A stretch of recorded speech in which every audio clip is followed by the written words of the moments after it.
How to move WeChat's chat to another phone without losing conversation. Hey everyone, welcome back to the channel. In today's tutorial, I'm going to be showing you guys a quick and easy way to move your WeChat to another phone without losing anything.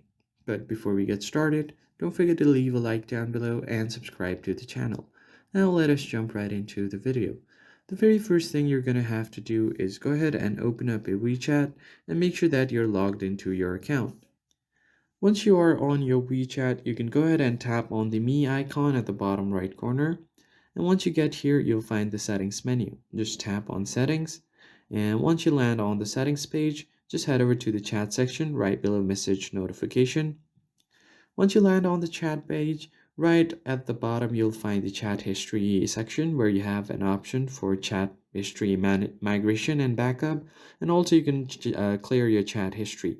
Tap on the second last option.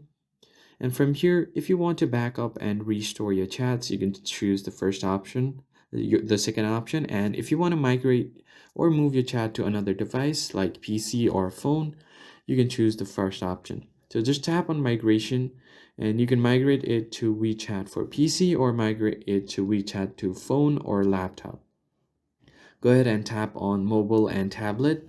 And then from here, you can select chat that you want to migrate to a different device. Now from here, you could just tap on the chat that you want to migrate and tap on start at the bottom right. You'll be shown this QR code, so you're going to just take the second device and scan this QR code and your chat will automatically be moved or migrated to that device. If you found this tutorial helpful, don't forget to leave a like down below and subscribe, and I'll see you guys on the next video.